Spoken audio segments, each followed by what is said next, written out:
So now it's time to sculpt our cut a bit more.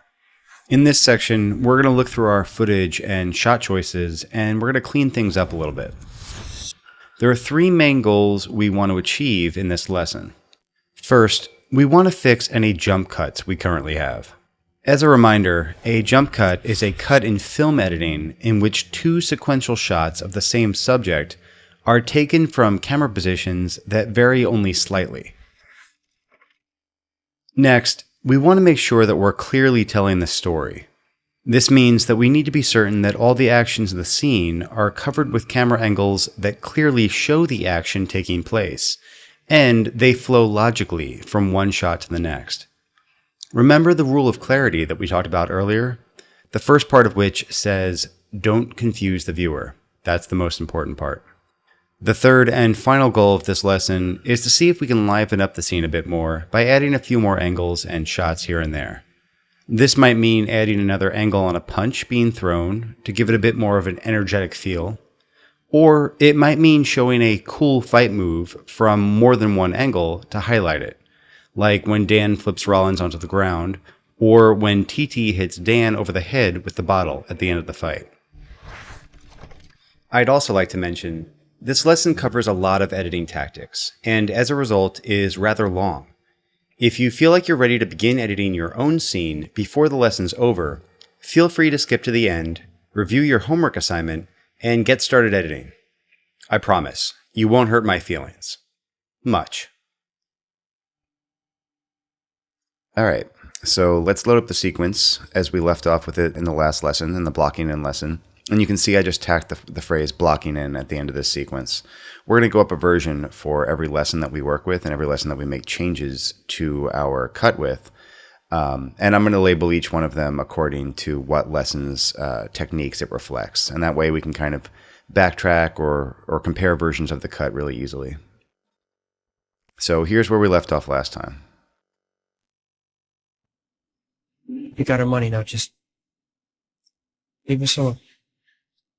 Get in the fucking warehouse, motherfucker. Now.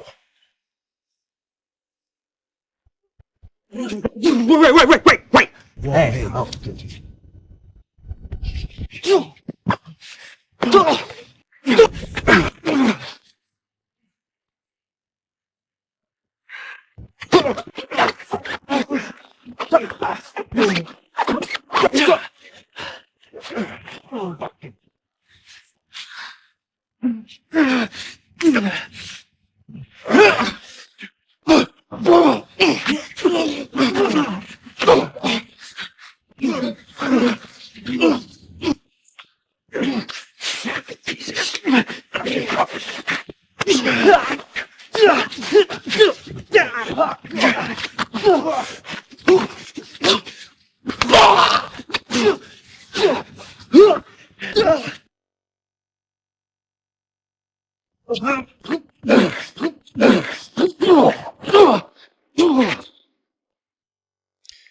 All right, so that's our full fight fully blocked in with just kind of crude shot choices, but it all tells the story and it gets the point across.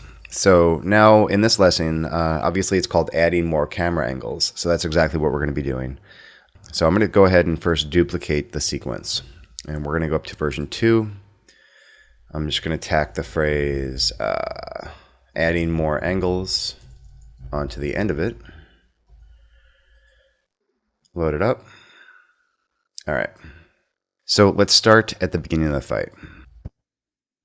You got our money now, just leave us alone. Get in the fucking warehouse, motherfucker. Now. All right. So that's the first section that I feel like we could benefit from another shot. So what I'd like to do is I want TT to say his line. Get in the fucking warehouse, motherfucker. Now. And then what I'd like to do is I'd like to show Dan and Erica listening towards the end of that line and kind of feeling a little bit uneasy about the threat. Because as it is right now, he says his line, TT says his line, and then we immediately go to him, issuing his little command to Rollins to attack Dan. And there's nothing in between that really shows that Dan and Erica have felt threatened or absorbed any of this information that TT just said to them. So I think that's a good, important story beat that we include. So let's look for a shot of Dan and Erica kind of standing there reacting. And this camera angle is actually probably a good one that we've already used. And there might be something in here. Well, as a matter of fact, I know that there's something in here that we can use that shows him reacting to him. Let's see. I'll load it up from here.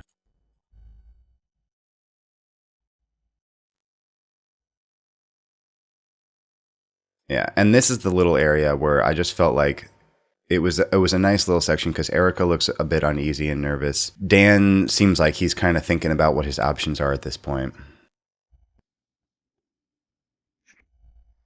And it's really before any action starts to take place. So I'm going to grab this.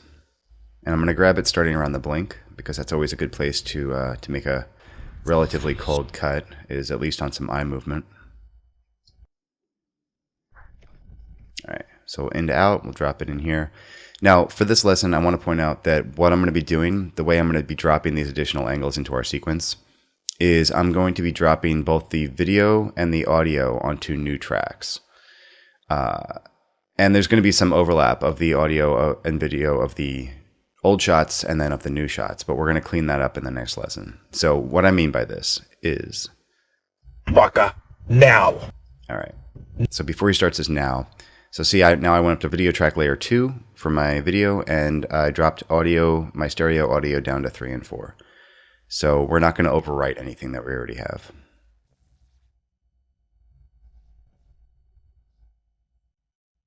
Let's see how it looks. Fucking warehouse, motherfucker. Now. All right, that's pretty good.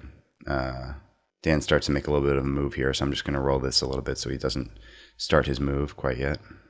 Fucking warehouse, motherfucker. Now. All right. And, you know, we could, like, as always, we can tweak this a bit more, and this is not the stage to be doing too much tweaking. So I'm going to leave this as is. But you can see, just by looking at the waveform, that we have audio information now from basically two kind of different moments in the scene that are kind of overlapping each other.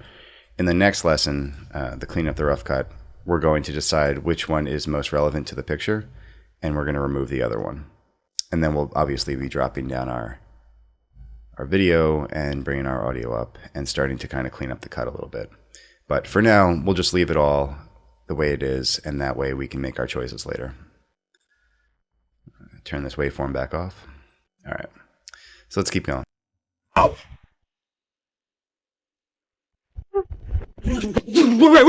Wait. Hey.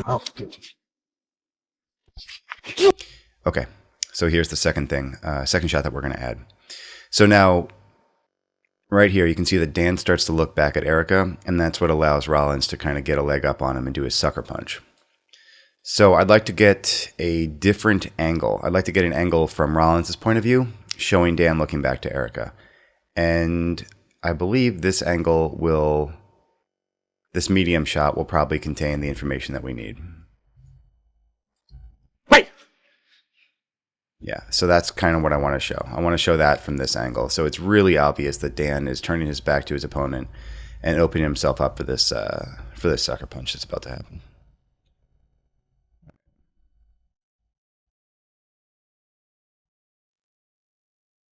That's good, and we'll probably drop it right as he starts to turn.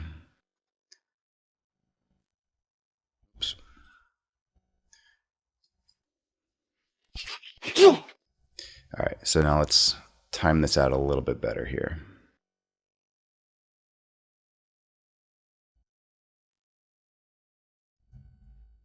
As a matter of fact,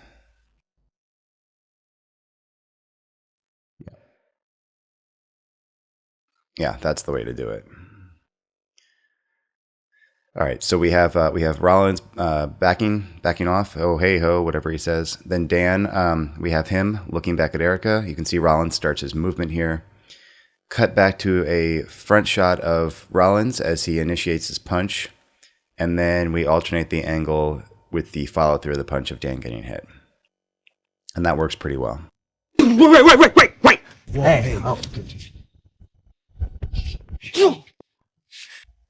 So It's like we always say with the rule of clarity. This definitely provides a bit more of the concrete visual information showing exactly what's happening.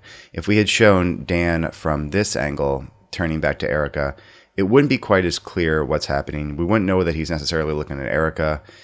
It just kind of looks like he's distracted and just wandering his gaze a little bit, which isn't the most effective the most effective setup for Rollins to attack him. It's a little bit more emotionally impactful if he's looking back to protect his girlfriend. All right. So we got the punch. Now Dan starts his counterattack. He's got a quick punch there to Rollins, and then a big punch to Rollins' face, and then TT comes in and attacks. So what I'd like to do here is I want to punch in, no pun intended, a little bit closer on this whole action sequence, maybe to a medium close-up shot, and show Dan's punches back in a little bit more of a clear way. And I think it'll also make it a little bit more interesting to watch, because these punches look a little bit slow, and Dan doesn't look like he's exerting that much force. So I think if we zoom in on everything a little bit, it's going to feel a little bit more impactful. So let's go to the medium close-up shot of this whole angle here, which is going to be 10J take 3, the medium close-up. All right, and I have it marked here. So you can see this is the same moment. Dan's looking back. He gets punched by Rollins, and then here's where Dan starts his counterattack. And we'll have to kind of figure out, where exactly in the motion is the best way to incorporate it. But let's start with this. All right. So what we have here is Dan finishing his recoil from being hit, and small punch and big punch.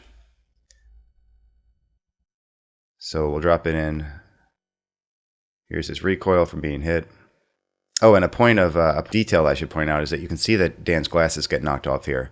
So obviously in this take is from just a different camera from the same exact take. And that's why his glasses are also off here. You wouldn't want to use a different take where his glasses didn't fall off, because obviously that would create a continuity problem. That's pretty obvious, but I figured I should just mention it. All right, so let's drop it in here.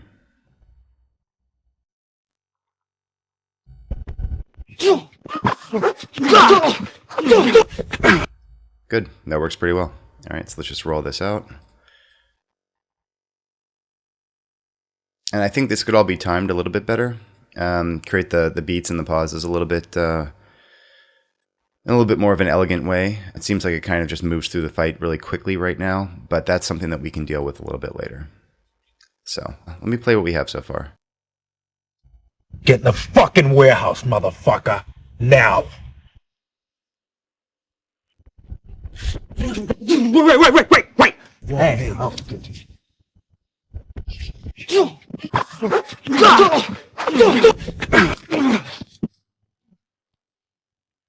All right, it's working better. It's definitely a little bit more interesting to watch, and it's definitely a little bit more clear about what's happening. And those are two of our main goals here in this lesson. So we're doing a good job. All right, so we got the kick from TT. Dan reacts. TT begins his punch to Dan and knocks him to the ground. Let's take a look at the second take here. 10L take 2. Let's see if there's anything better of Dan on the ground, but it works pretty well the way it is.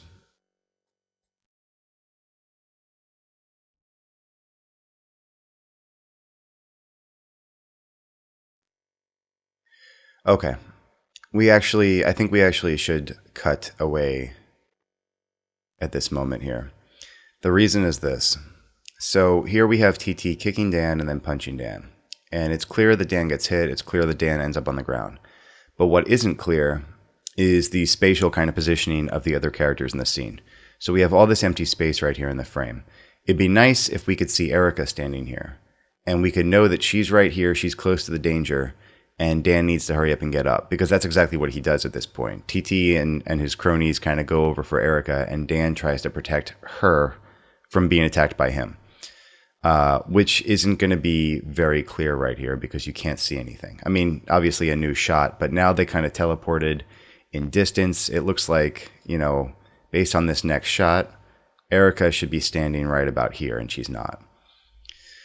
So let's look at this scene, or this shot here, 10L, take 2. It's a medium close-up, and we can see that after the follow-through of the punch, Dan falls to the ground. He falls close to Erica, and then you can see all of what's going on, all from this one angle. So let's go ahead and halfway through the motion of TT's punch,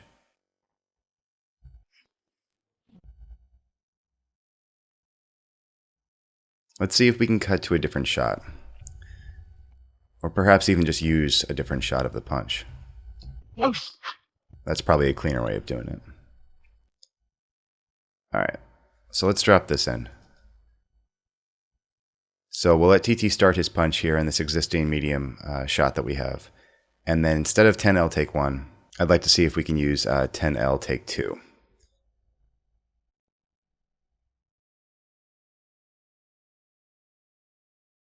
That's nice. That's clean. And then there's Erica right there.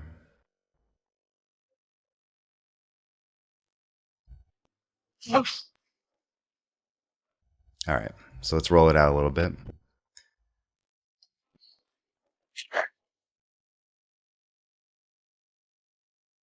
Alright, so as soon as Dan starts to get up, that'll kind of match up with this next shot. Let's see how this looks.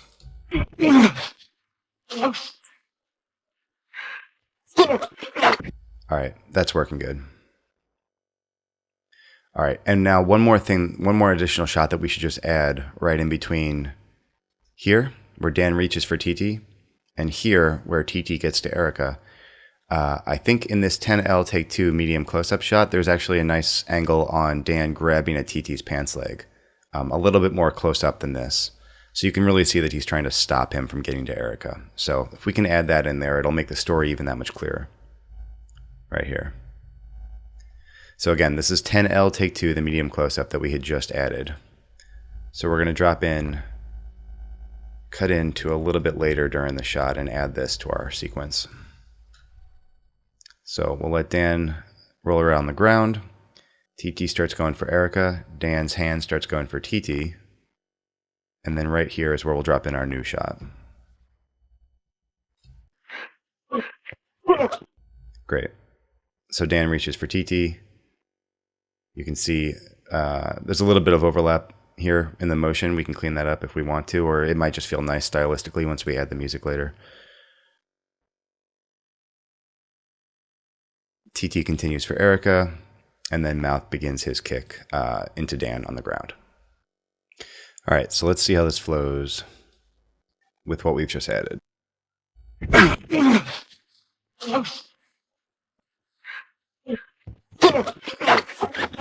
All right, so a problem I'm seeing is that, so we got Dan falling down to the ground. TT moves towards Erica, okay? Dan reaches towards TT, great.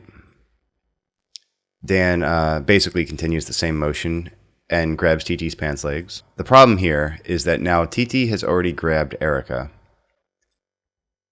And in the next shot, where we really want to see TT clearly grabbing Erica, he's starting a little bit too early in the motion. So it's too much motion overlap.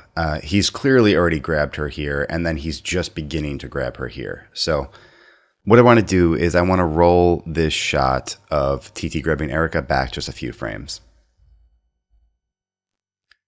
So he's already grabbed her, but let's, and we want to show him grabbing her here. So it's kind of tough to show the pants leg grab and the Erica grab both at the same time. Or I'm sorry, both in sequence, because they kind of happen at the same time. But what we can do is cheat it just a little bit. So if TT grabs Erica, if he's at least a little bit closer to making contact with her, it's not going to feel quite as strange. So I roll it back maybe 4 frames there. Let's see how that looks. I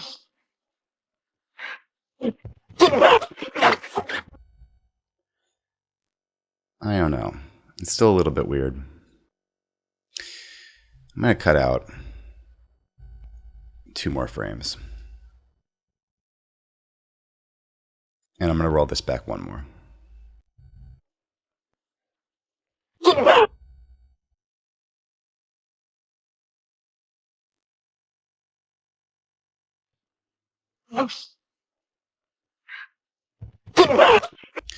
Yeah, I think that's really all it needed, and that could have been something that we dealt with later during our fine tuning and polishing phase. But it is working better now, so that's good. We got that taken care of. All right, so the next thing we need to address here. So Dan grabs TT's pants leg. TT grabs Erica. Mouth comes in and starts to kick Dan in the stomach on the ground. So here's the issue. We see that somebody, probably Mouth, is kicking somebody, probably Dan. And then here we can sort of see that it is Dan, but again, we lack clarity in this moment. So we need to add a shot that clarifies who's being kicked and who's doing the kicking, or at least who's being kicked. So we need a shot of Dan on the ground. So let's look back at this 10L take 2 medium close-up shot. All right, and you can see here, this is familiar territory, right? Because we've already seen Dan from this angle, and now we're seeing him again being kicked. So let's see if we can add this follow-through on Mouth's kick to the end of this kicking motion and really solidify the fact that it's Dan being impacted by the foot or leg or whatever he's kicking him with. Shin, I think. All right, so let's drop it in.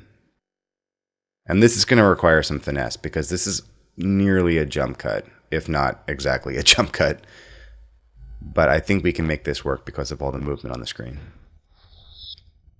All right, so let's drop in our shot. And I am going to insert edit this and roll things and push things down a little bit.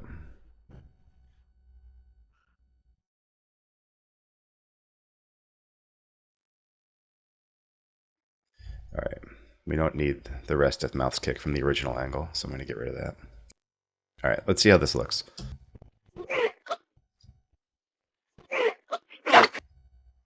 It's not bad. We'll play with it more later.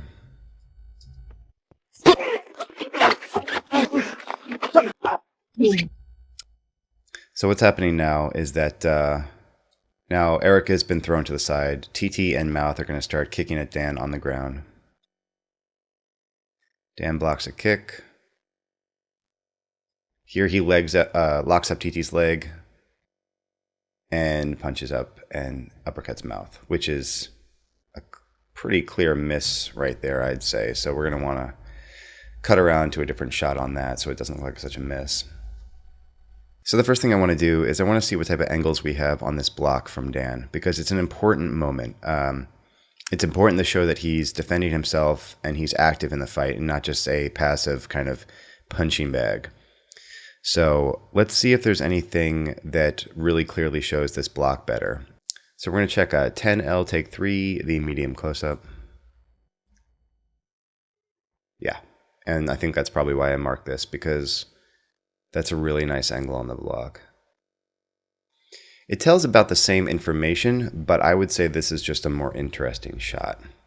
It clearly silhouettes the two characters better here. There's a lot of overlap, and this might be a little bit visually confusing to look at, especially when the cut starts happening more quickly. This is really easy to process because the two forms are very clear as far as what's happening, because the background isn't cluttered as it is right here with all the brick on the wall. All right, so let's use the block from this angle, 10L3 medium close-up. So we'll get a couple kicks in here, or one kick at least. And I'll tell you right now, what I'd like to do here is add a really wide shot, one of our establishing shots of the alley of these guys kicking down on the ground, showing Erica thrown to the side, sitting against the wall, maybe even a reaction shot or two from her. But we'll be adding those later. So there is going to be a little bit more pummeling. We're going to extend the length of him being kicked and whatnot on the ground through the use of a wide shot. For now, though, we're just going to have him get kicked once and then block. So there's the first kick. And then we'll see how we can fit a block into this here. All right. And there's where he locks up TT's leg. I think we're going to need that. So I'm just going to lift that out.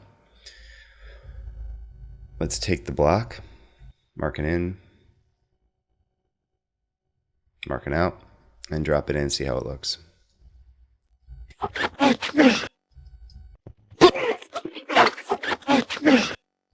All right, so now later on, once we have our music rhythm going, and once we kind of have our sound design punctuating and accenting these attacks and movements a little bit more later, it's going to create a rhythm that we're going to want to adhere to at least a little bit. So the reason I'm saying that is that right now we have a block or a kick, something happening right there, and then we have another block or kick happening right there. Let's just say, for example, that right now they are 9 frames apart. But later on, when we add a music bed or something like that, the beats of the music are 14 frames apart. Well, we'd probably want to just make it so that the first kick and then the first block both fall on a nice music beat so that everything's cut to the rhythm and feels good and natural and rhythmic. So what we would want to do later is push the block back a few frames just so it falls in line with the music. Since we don't know what that's going to be quite yet, we can just do whatever feels good right now and then plan on tweaking it later. All right, so the next beat of the fight now is obviously that Dan is going to lock up TT's leg and then uppercut mouth.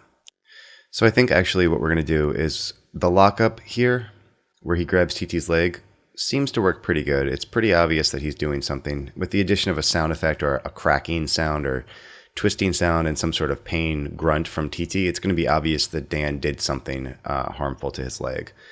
So I'm just going to go ahead and close this hole up here, and we'll just use it as is for now.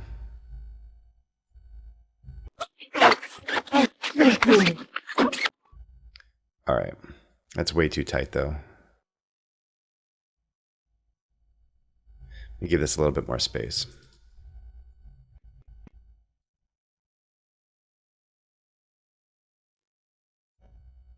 Here Dan starts to move for TT.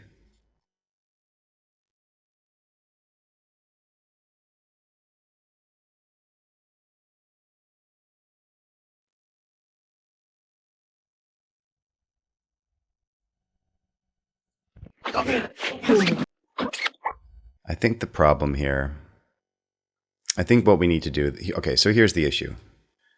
So basically we have 2 medium close-up shots here. The angle's too similar, and the camera distance is too similar. So it's creating what feels like a jump cut. So what we need to do is we need to bounce out to a medium shot somewhere in between the block of the kick and the lockup of the leg. And that's going to buy us a little bit of time to let the motion kind of naturally follow through and transition into a second motion.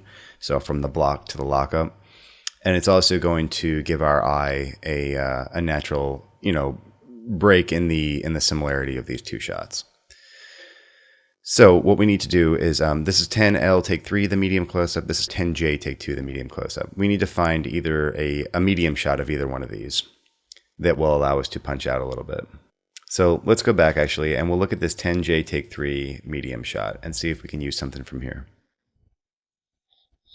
I'm going to play this and then I'll describe what I think has made this work now.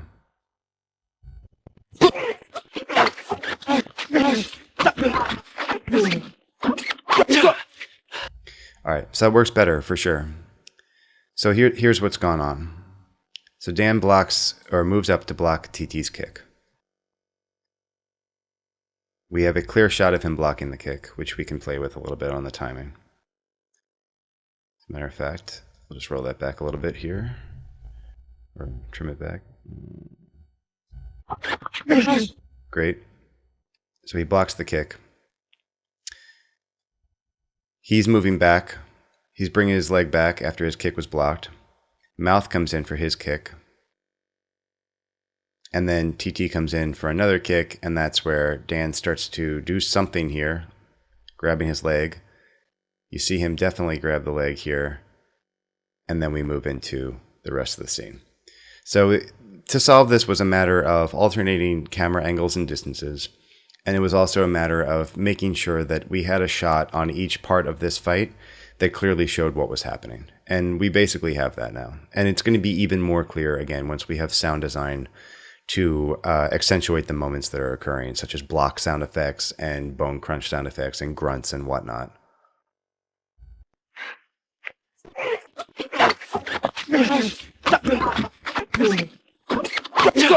Great. That feels good. That feels natural. So only a brief hiccup. Couple mistakes during the editing process, but you know, it's about correcting them and moving forward and not getting stuck on them, right? All right. So let's keep going. So I think I remember our next problem was this, right? So that does not look natural. We need to find a better angle of mouth getting fake punched. All right, so now let's see what we can do with this whole uppercut situation. Now, I'll save us both some time. I looked through pretty much all the uppercut shots where Mouth was attacked by Dan. And the only one that I found to really work well, both in the fact that it was convincing choreography and that it cut nicely in our sequence here, was this one here. It's 10J take 2. And this is a medium shot. So you can see... Alright, so you can see the first half of this looks great. The second half falls apart a little bit. However, from this angle, the first half of it looks horrible, and the second part looks great. So obviously, you can see where I'm going with this.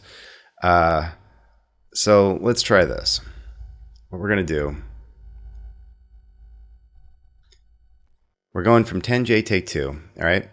So Dan knocks TT to the ground by locking up his leg. He turns to face Mouth, he begins his uppercut, and then knocks Mouth to the ground. So right as Dan's turning to face Mouth here, we're going to punch into 10J take 2, this medium shot. So we'll mark it in. We'll take it all the way to the point where Dan makes contact with Mouth. Just going to go ahead and insert edit that.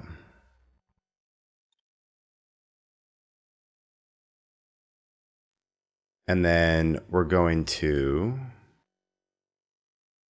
pick it back up right about here. Where Mouth is falling backwards. So let's see how this looks. It's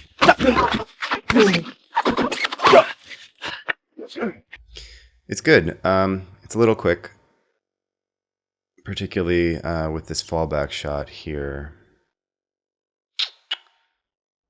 Let's see, I'm just going to roll it back a little bit to see how... Yeah, what was that?